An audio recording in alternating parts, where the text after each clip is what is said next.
Hello and welcome into the Knicks-Verse. My name is George, and I am an incredibly happy person right now because tonight we actually finally got consistency.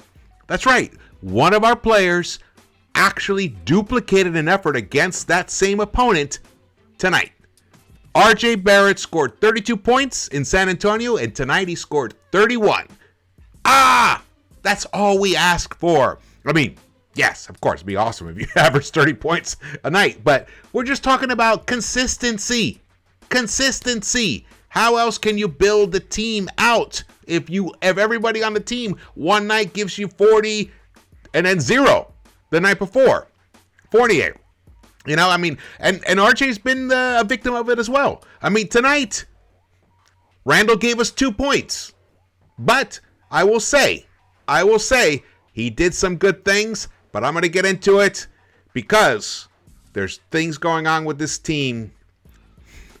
The drama with this team, I mean, it's good enough to be on Broadway. It really is. But tonight was a wonderful result. The New York Knicks beat the San Antonio Spurs. The game wasn't even this close, really, by the end of it. They just pulled away in that second half. They won 111-96, led by Mr. Barrett, Mr. Rowan Barrett Jr. He gave us, look what he's been doing the last 5 games. Last 5 games, he's averaging 24 points on 45.5% field goal percentage. But look at the three-point percentage, 48% from the three-point line. This could be kind of like what we saw last season when it took him a little bit and he finally turned a corner. And he never looked back. He never went back the other way. He actually averaged 45.5% for the last 40-something games of last season. So this could be something. This could be the beginning of something. And let me tell you, he really took over that game. Now, his partner in crime, Julius Randle, only gave us 2 points. That's right. This was his first game to face the Garden crowd after the infamous thumbs down and the shut the fuck up in the postgame, and this is how he responded, with just 2 points tonight. However, as dismal as those 2 points look, he only took 7 shots. I saw him deferring. I saw him getting out of the way. I saw him setting up Fournier. I saw him setting up, just giving the ball to RJ. And just said, take it. And that was smart. That's the kind of stuff that you have to do when you don't have it. Don't get in the way of the guys who do. And tonight, Randle did not do that. He did not do that at all. And look at Mitch, 4 for 4, 11 rebounds. Mitch had a double-double, 13 points, 11 rebounds. But Mr. Barrett, Broadway, Baby Barrett, Clutch J, whatever you want to call this guy, the man is coming through lately. Let's look at this again. Look at that. 48% from the three-point line. Ooh, 24 points per game. That's right. He had 5 games ago, 19 points, then 32 points, then 13 points, then 19 points at Boston, and then tonight, 31 points to average 24 points. Fantastic. I'm really happy for him. The guy has taken so much heat. He has a disturbing amount of haters for some reason for a guy who never talks back, never steps out, never says anything wrong. He hustles. I mean, does he get burned sometimes? Yes. Does he get backdoored sometimes? Yes. Does he airball it sometimes? Yes. But look what he's done. And remember, he's only 21, and he already has 4 30-plus games in half a season. Brandon Ingram only got 6 30-plus point games. 30 or and better in his 3rd season as an NBA player. In a full season, RJ is already 2/3 of the way there.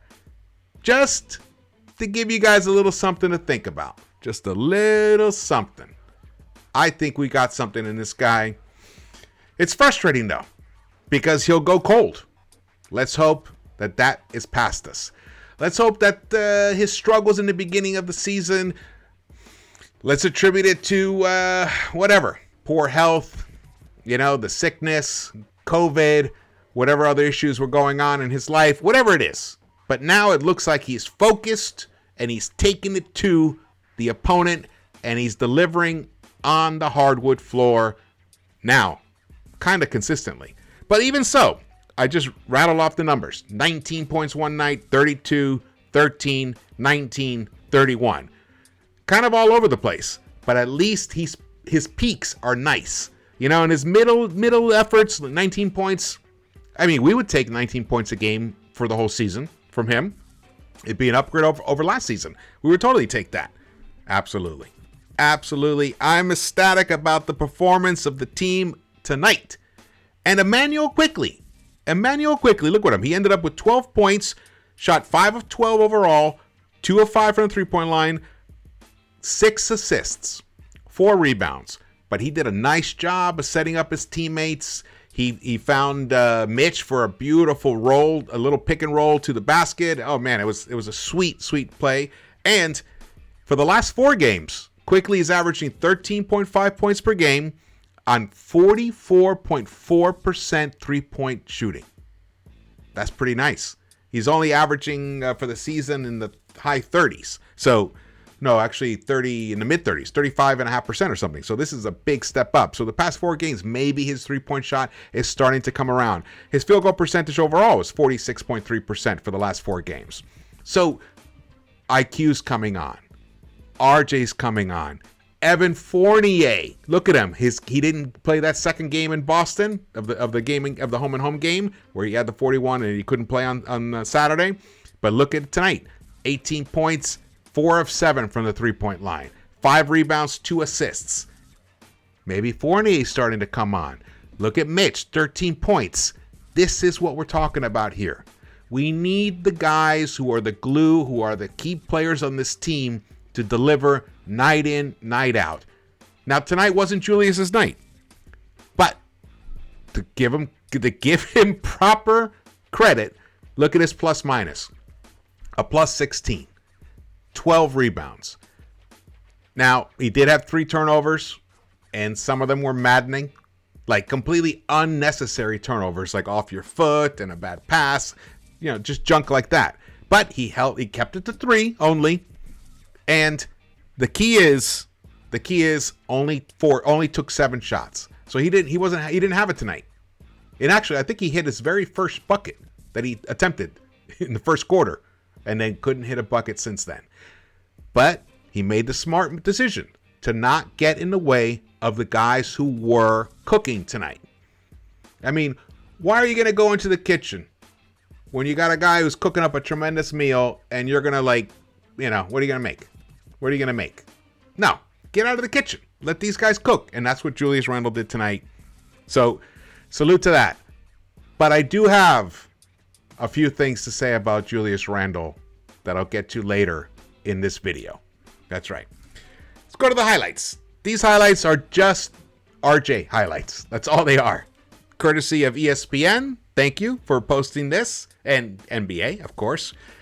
Look at him. He was setting people up. That was a nice 3-point setup that he got for Fournier in the corner. This was a big 3-pointer right there. The Knicks were kind of like, they were like, wait, why are we behind right now? And we still were in that first quarter because the offense was still being run through Julius. When we moved away from running the offense through Julius, the team just took off. And that's why in the second half, we just totally blew the San Antonio Spurs out. Look at that. Beautiful. That was awesome. Yeah, look at that. We just took the lead there. It was tied 43 until this moment here. Man, I'm really happy for him. Very happy for RJ. He deserves it. He's a hard worker. He just puts his head down. He does his job. He doesn't complain. He doesn't get in people's way. He doesn't get too high. When the highs are high, he doesn't get too low.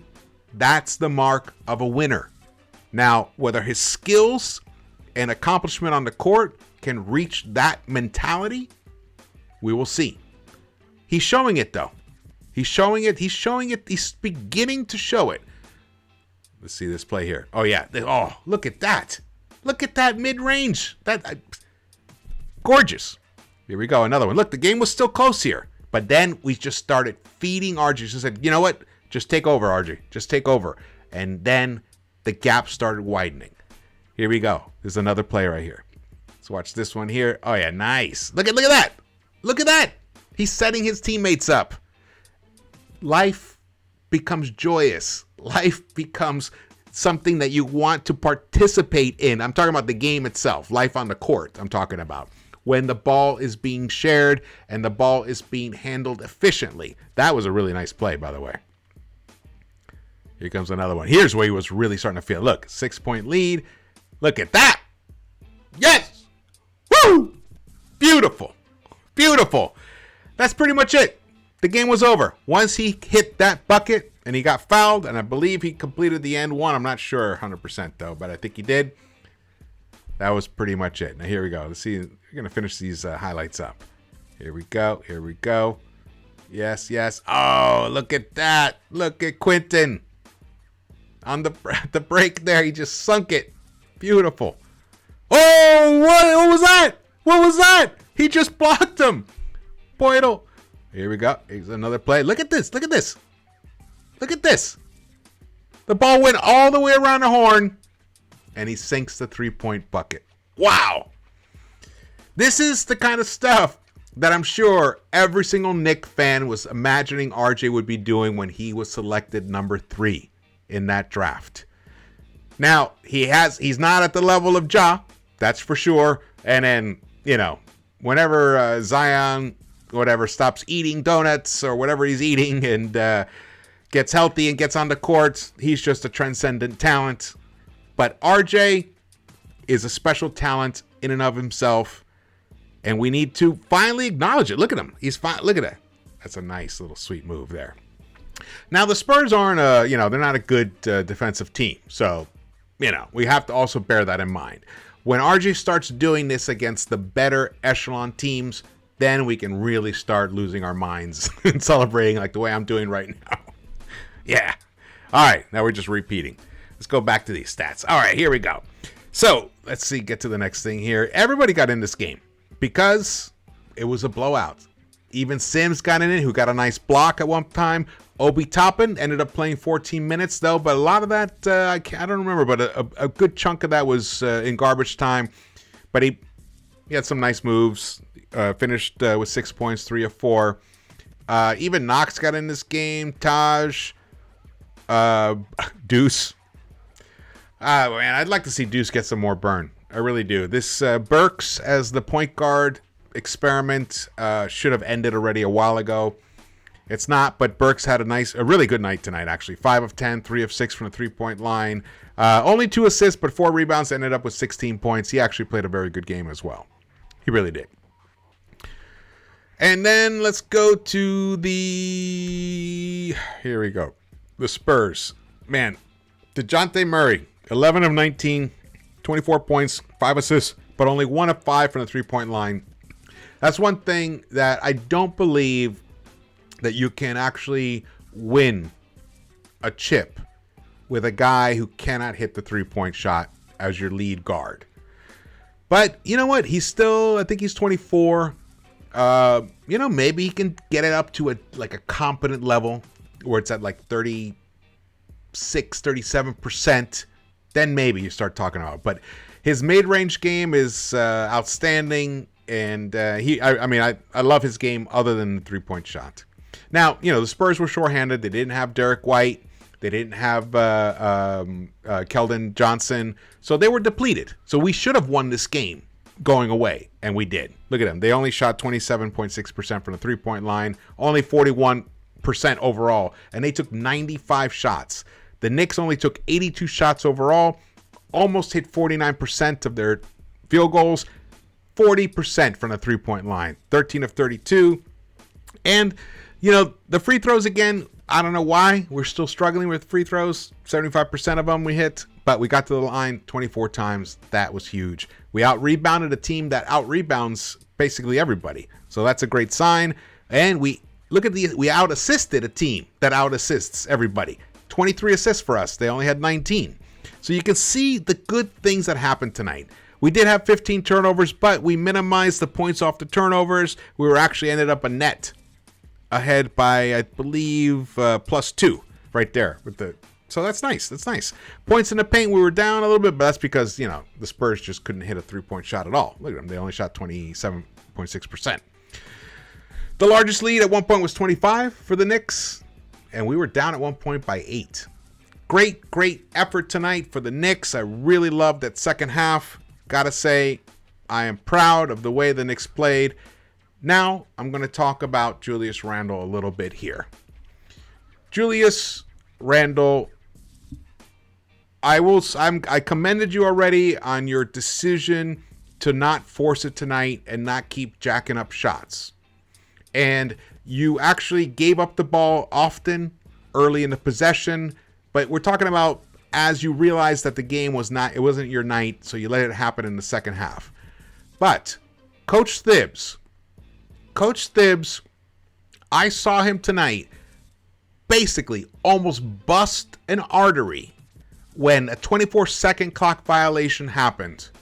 But meanwhile, when Randle chucks up, we're talking about in the first half, shots that had no chance of going in, committed turnovers, didn't get back on defense twice in almost back to back. Where was your fury there, Thibs? Coach, I understand your dilemma, but the coach has to hold especially his star players accountable. In fact, you have to hold your best players at a higher bar than your other players. I don't want to see you freak out because Obi misses an assignment or IQ didn't understand because he was behind the basket and someone threw him the ball at the last second. He didn't realize the shot clock was about to end. Yes, those are unfortunate plays, but your reaction is so demonstrative, and yet you don't do it when Randle is the one on the end of a screw-up. That ain't cool, brother. It ain't cool in my book, and I'm sure it's not cool in the rest of the players' book. Last season was last season. I'm going to keep haunting you with those words. All-NBA Randle, that's a figment of the past. Now we have sub-20 points a night Randle. That's right. We have Randle who can't hit a three-point shot. That's who we have. But the guy is rebounding. He does get a few assists a night, and that's good. But his defensive effort is not consistent. You need to make this guy understand that that's not going to be tolerated by yourself. And it's definitely not going to be tolerated by the Garden crowd or the fans, who are the most loyal fans possibly in all of sports. We haven't won a title since I was a wee little teeny tiny boy. Back in the 70s. Back in the 70s. That was a whole other century ago, man. So to call out our commitment to this team just ain't cool. You got to prove it on the court. All right. That's it. I'm done. Thank you guys for watching this. Subscribe if you haven't done so yet. We're trying to get to 4,000 subscribers really soon. We're really close. It'd be awesome if you guys could join us on this ride. Thumbs ups. And please drop your comments. I want to hear your feelings about this game and about the Knicks in general. I'll be dropping some new videos soon that are not post-game or pre-game related. They're going to be more focused on whether the New York Knicks should be buyers or sellers. The answers are coming soon. The sky is getting clearer. That's right. All right. Thank you guys for watching this. And I will see you around the Knicks-Verse.